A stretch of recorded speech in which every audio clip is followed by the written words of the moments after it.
Assalamualaikum warahmatullahi wabarakatuh. Perkenalkan, nama saya Niasti Lasmi Zayan, SSTMKes, NIDN 0105098002.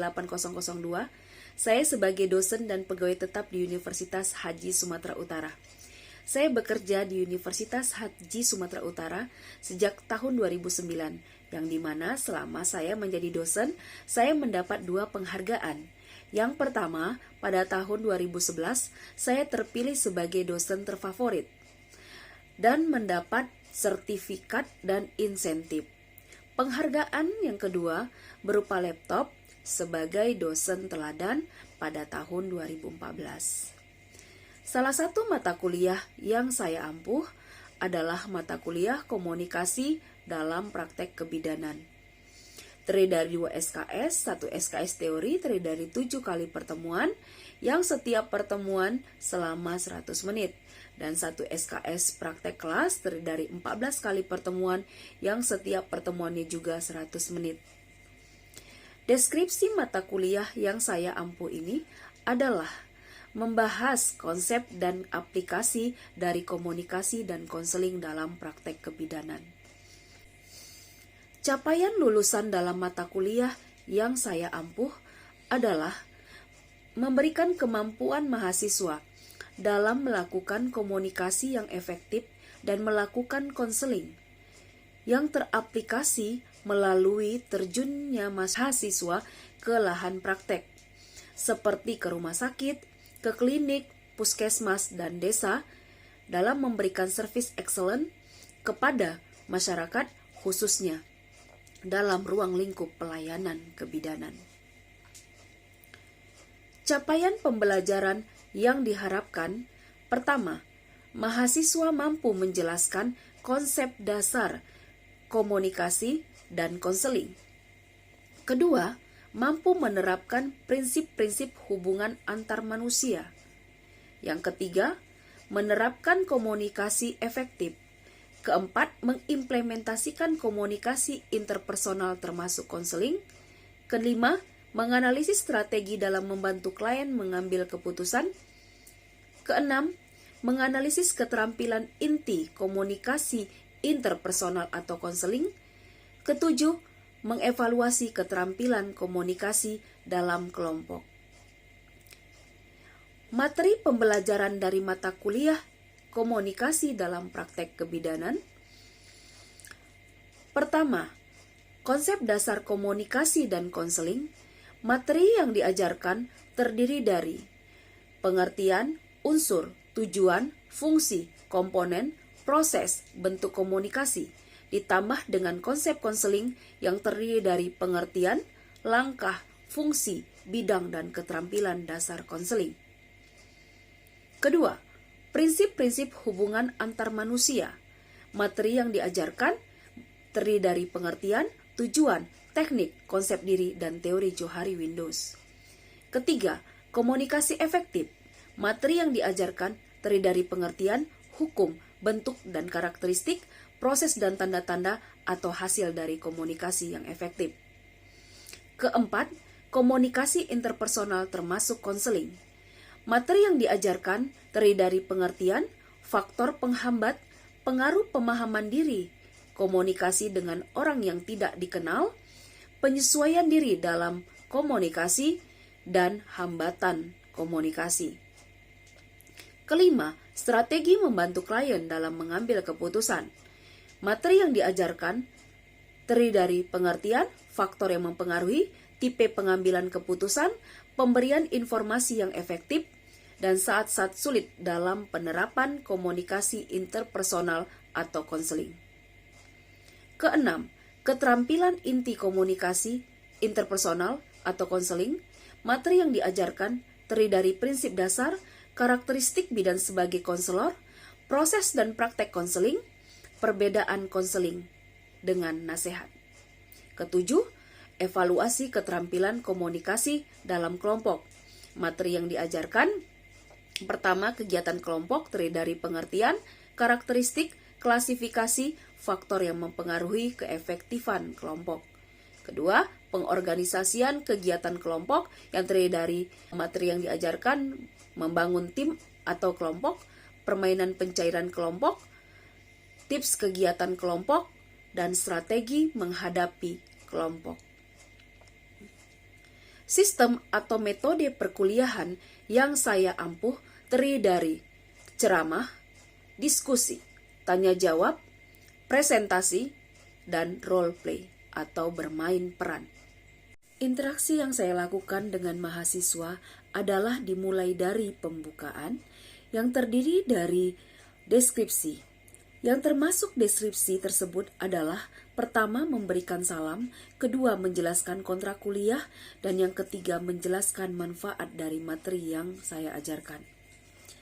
Relevansi. Yang termasuk ke dalam relevansi adalah pertama, menanyakan kepada mahasiswa apakah mereka pernah mendengar atau mengetahui tentang materi yang akan disampaikan. Kedua, menjelaskan keterkaitan materi yang disampaikan dengan kompetensi yang diharapkan. Dan disampaikan juga tujuan materi yang akan disampaikan. Penyajian. Penyajian itu berisi uraian-uraian materi yang akan diajarkan sesuai RPS. Kemudian memberikan contoh salah satunya mengenai bagaimana melakukan komunikasi interpersonal atau konseling. Dan kemudian mahasiswa dapat melakukan latihan untuk role play di depan kelas. Penutup. Yang termasuk dalam penutup adalah tes tertulis dan lisan. Kemudian umpan balik dengan memberikan pujian bagi yang mampu menjawab pertanyaan dan memberikan dukungan bagi yang belum tepat menjawabnya. Dan yang ketiga, tindak lanjut, di mana memberikan tugas tambahan untuk mencari referensi dan membaca referensi untuk pengembangan materi yang disampaikan, dan yang terakhir adalah mengucapkan salam. Sistem penilaian pada mata kuliah yang saya ampuh ini adalah pertama membuat resume atau ringkasan, kedua membuat skenario kasus dan dibuat dalam dialog, dan terdapat lembar checklist untuk menilai role play atau bermain peran. Ketiga, responsi dalam presentasi, kemudian kuis dan ujian tengah semester dan ujian akhir semester dalam bentuk MCQ atau multiple choice question. Dengan penjelasan rancangan pembelajaran saya ini, saya akan menunjukkan video rekaman saya dalam pembelajaran dan sudah saya sharekan melalui link YouTube berikut ini.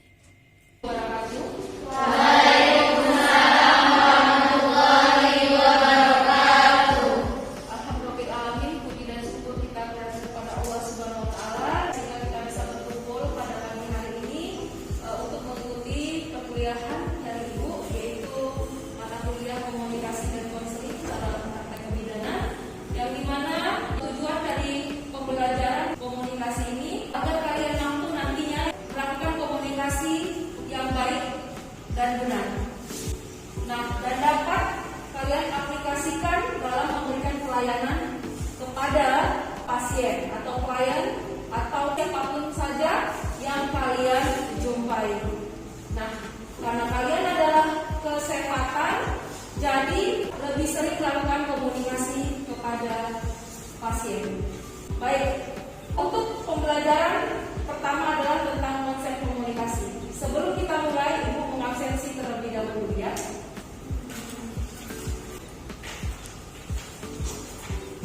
Aulia, Ayu Chandrika, Clara Sina, hadir semuanya. Baik, kita mulai pembelajaran kita pada hari ini, yaitu tentang konsep komunikasi. Nah, sebelum Ibu masuk ke materi, siapa yang bisa memberikan argumen atau komentar yaitu apa sih komunikasi tersebut? Silakan. Ya, Brenda.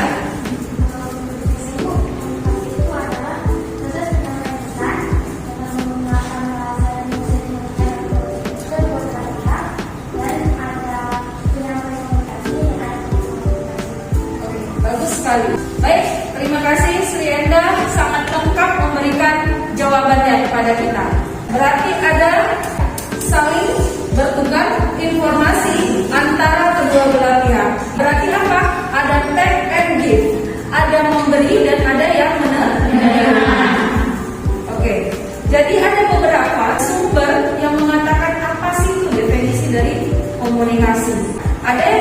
Oxford Dictionary, yaitu pengiriman atau tukar-menukar informasi, ide, dan sebagainya. Dan kemudian ada juga yang mengatakan, yaitu menurut Taylor mengatakan proses penukaran informasi atau proses yang menimbulkan dan meneruskan makna atau arti.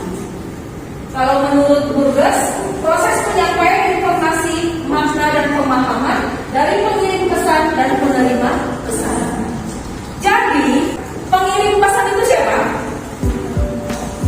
Yaitu komunikator, kalianlah yang pemberi pesan. Kalau penerima pesan siapa?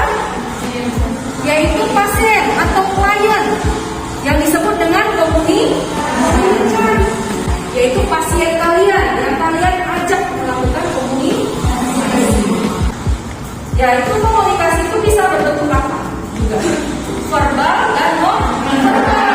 Kalau verbal bisa melalui kata-kata, kalau non-verbal bisa melalui bahasa tubuh.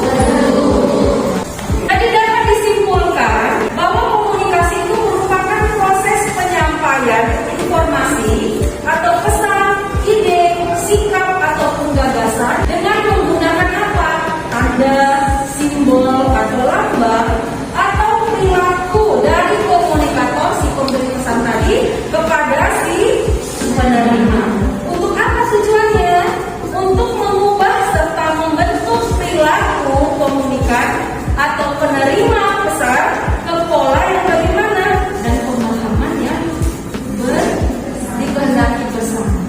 Jadi tujuannya tercapai bila ada saling pengertian atau pemahaman yang sama antara komunikator dengan komunikasi.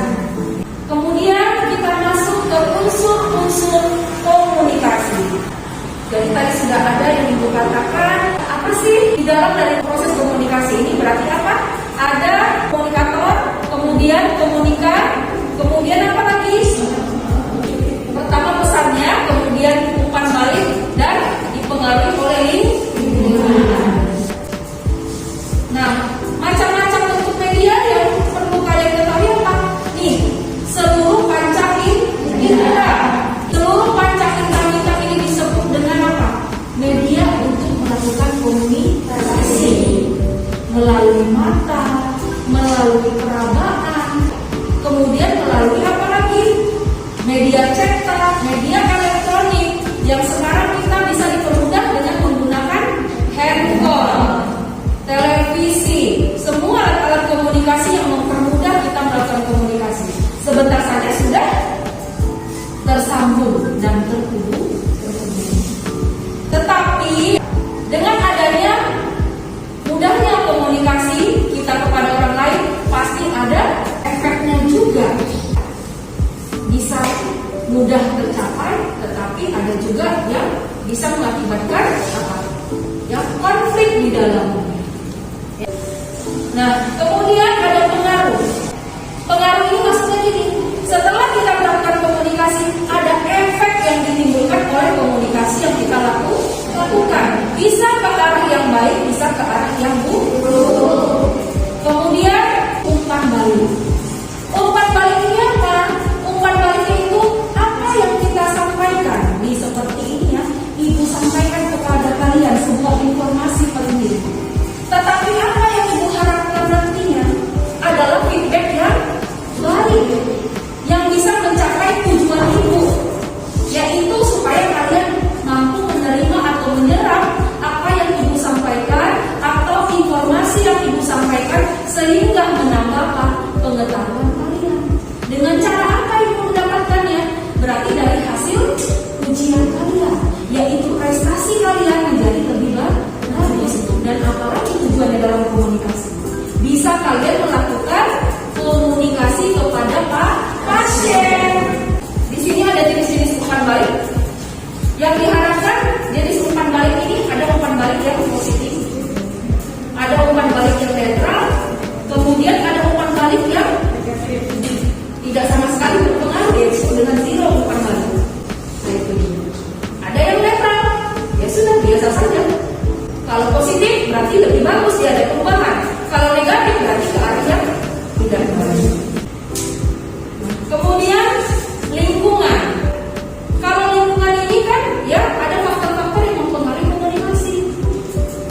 bisa dari fisik, ya, bisa dari sosial budaya.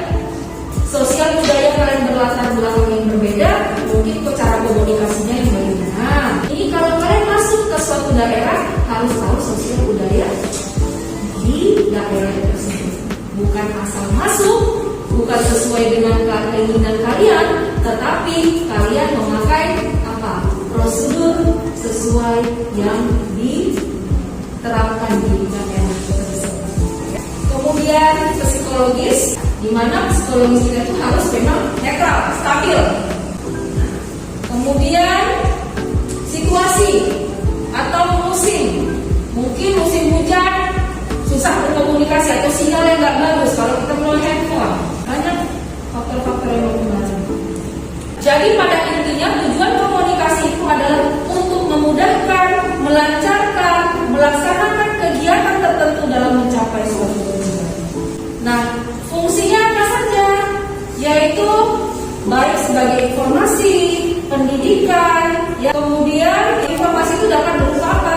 Tertulis dan bisa juga demonstrasi. Komponennya siapa aja komponen komunikasi?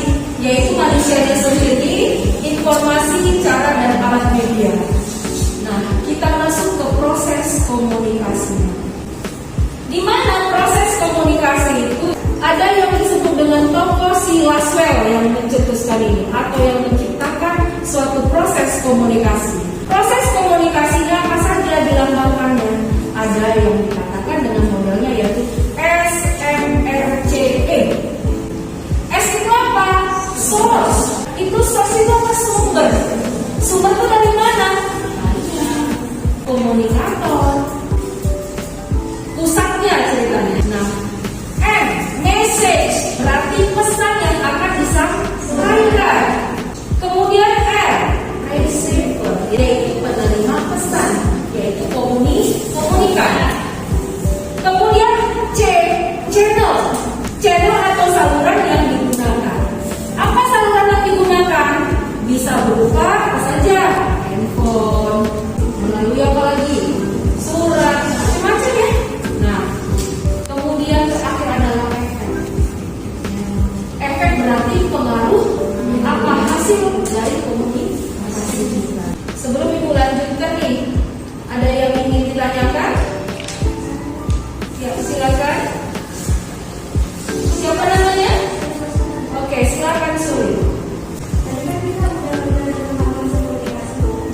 Jadi gimana sih Bu bentuk komunikasi yang dapat kita aplikasikan dalam kehidupan sehari-hari dalam bentuk visual? Oke, terima kasih. Pertanyaannya bagus sekali ya, Suri.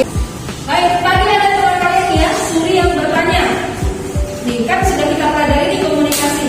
Berarti kan kita banyak yang melakukan komunikasi sehari-hari. Berarti apa saja sih bentuk komunikasi yang bisa sebenarnya kita rasakan tanpa kita sadari? Kita rasakan tapi kita tanpa kita sadari itu apa sih komunikasi? Oke, siapa yang bisa memberikan jawaban?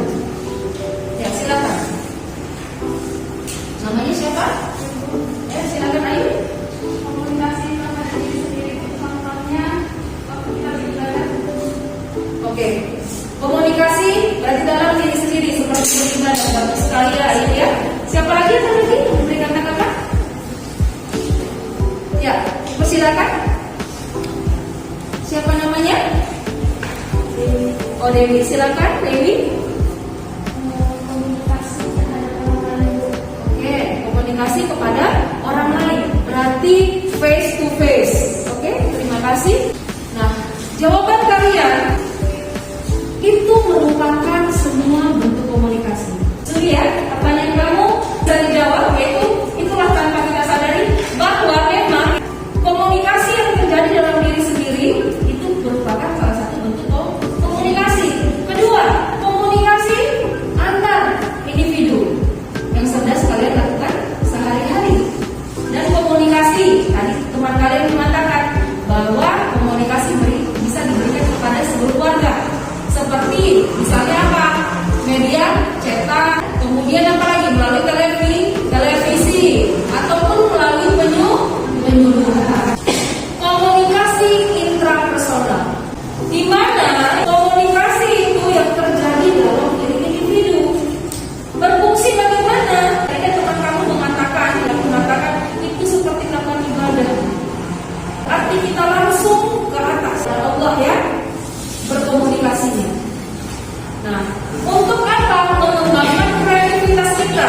imajinasi kita, memahami dan mengendalikan diri, serta meningkatkan dan mengendalikan diri, serta meningkatkan kematangan berpikir sebelum mengambil keputusan. Efektivitas komunikasi antar pribadi itu ada yang perspektif komunis. Jadi dia mempunyai 5 ciri. Kalau kita sudah saling bertukar pikiran kepada teman, berarti ada saling keterbukaan di dalam. Kemudian ada empati, berarti apa? Rasa saling apa gimana? Merasakan. Nah kemudian di dalamnya ada dukungan, berarti support supaya apa? Si komunikan itu bersemangat, bangkit kembali, optimis, bukan menjadi pesimis. Kemudian ada positif di dalamnya, berarti bukan negatif. Nah kemudian ada kesetaraan. Kalau perspektif pragmatis, berarti apa? Yaitu bersikap yakin, confidence dia, yakin bahwa dia itu mampu lakukan komunikasi dua arah. Ngomong itu, yaitu seperti komunikasi yang bagaimana? Komunikasi ya, seperti membuat diskusi. Kalau kalian sudah diberikan tugas pasti melakukan diskusi. Itulah merupakan grup komunikasi atau komunikasi kelompok. Adalah interaksi tatap muka antara 3 orang atau lebih dengan tujuan yang telah diketahui, seperti berbagi informasi, pemecahan masalah, yang mana anggota-anggotanya dapat mengingat karakteristik pribadi anggotanya yang lain secara tepat. Kemudian ada komunikasi massa. Komunikasi massa ini di mana ini merupakan komunikasi umum. Pesan yang disampaikan tidak ditujukan kepada satu orang saja, tetapi kepada semua orang, yang seperti sudah diutarakan tadi oleh siapa tadi? Desi. Nah apa saja? Bisa bukan berupa homogen aja orangnya, heterogen, berarti layak ramai. Jadi karakteristik media massa ya itu bersifat lembaga, kemudian bersifat satu arah, kemudian meluas dan serentak, kemudian memakai peralatan teknis ataupun mekanis, ya iyalah pasti kan berupa alat elektronik. Nah, kemudian bersifat terbuka. Terakhir kita bahas tentang konseling. Konseling itu merupakan proses pemberian informasi objektif dan lengkap, dilakukan secara sistematik dengan panduan komunikasi interpersonal, teknik bimbingan, dan penguasaan pengetahuan klinis. Bertujuan apa? Untuk membantu seseorang mengenali kondisinya saat ini, masalah yang sedang dihadapi, dan menentukan jalan keluar atau upaya mengatasi masalah tersebut. Berarti apa langkah-langkahnya? Berarti ada pendahuluan, ada inti, dan ada penutup. Jadi kita harus pakai mukadimah terlebih dahulu sebelum kita melakukan konseling kepada orang lain. Nah, seperti kalian di laboratorium atau memberikan pelayanan kepada pasien, pasti otomatis perkenalan dulu, informan konsen dulu, minta persetujuan dulu kepada pasien, baru kalian masuk ke tindakan. Dan setelah tindakan, kalian langsung tinggalin pasiennya? Enggak kan? Pasti kalian memberikan apa hasil dari yang kalian lakukan tindakan tersebut. Nah, fungsi konseling untuk apa? Fungsi pencegahan, fungsi pemahaman, fungsi perbaikan, dan fungsi pemeliharaan. Bidang konseling apa saja? Konseling itu bukan saja pada orang tua saja, bisa komunikasi kepada balita, remaja, calon orang tua, wanita hamil, bersalin, kemudian ibu nifas, ibu menyusui, absentor KB, kemudian wanita dengan masa klimakterium dan menopause, dan wanita dengan gangguan reproduksi. Tugas bidan itu nggak kecil ya Bu. Yang pasti semua siklus wanita ini kita tangani yang menjadi tanggung jawab kita. Nah di sini ya, ada teknik konseling, ya, ada teknik dalam proses wawancara, konseling yang berpusat pada konselornya. Kemudian ada teknik yang dimana yang memimpin wawancara dan memikul sebagian besar dan tanggung jawab adalah pemecahan masalahnya sendiri,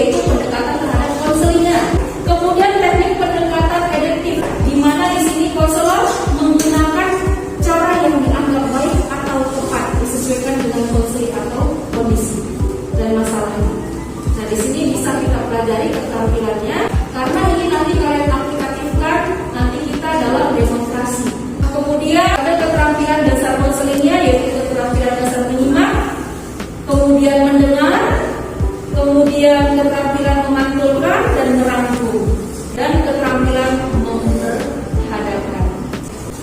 Jadi dalam melakukan praktek dari konseling itu harus memang memperhatikan PPP ini. Ini ibu mau kalian mempraktekkan satu aja deh, mendemonstrasikan bagaimana berkomunikasi. Siapa yang bisa dipersilakan? Oke, bisa silakan di sini. Oke. Kalian akan mempraktekkan, merole-playkan bagaimana melakukan komunikasi. Baik, perhatian semua untuk melihat demonstrasi mereka. Silakan.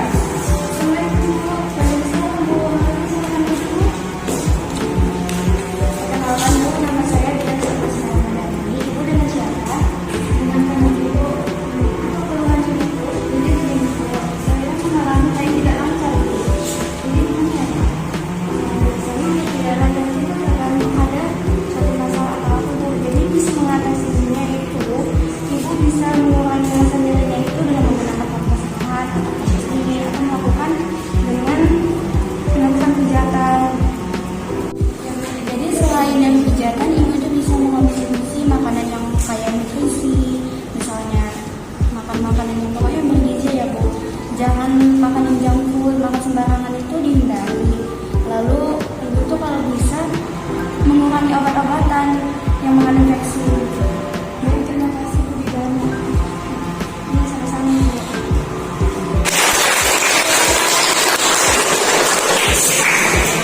Itu contoh simpel saja mengenai komunikasi. Nah, dengan mengucapkan ada kata akhirnya yaitu terima kasih. Nah, dan bisa sebenarnya apa lanjutannya yaitu dengan adanya kunjungan ulang. Baik, karena sudah praktekkan atau dirolekan oleh teman kalian. Terakhir sudah pembelajaran kita hari ini. Baik, kita simpulkan mengenai pembelajaran hari ini tentang apa saja, yaitu konsep komunikasi. Baik dari definisinya, kemudian unsurnya, kemudian prosesnya, dan bentuk dari komunikasi, dan kemudian pembahasan tentang konselingnya dan bagaimana melakukan konselingnya. Baik, ibu harapkan kalian ke depannya dapat mengaplikasikannya dan kemudian bisa mencari informasi atau membaca buku supaya bisa lebih mengembangkan tentang komunikasi ini. Baik, untuk PKR kalian membuat resume. Untuk buku resume kalian nanti minggu depan atau senin depan kalian kumpul. Ibu akan itu sebagai tugas kalian. Baik, lebih dan kurang ibu mohon maaf bila ada kata-kata yang salah. Terima kasih. Assalamualaikum warahmatullahi wabarakatuh. Waalaikumsalam warahmatullahi wabarakatuh. Demikianlah video pembelajaran dari saya. Semoga bermanfaat. Lebih dan kurang saya mohon maaf. Saya akhiri, wassalamualaikum warahmatullahi wabarakatuh. Salam sehat untuk kita semuanya.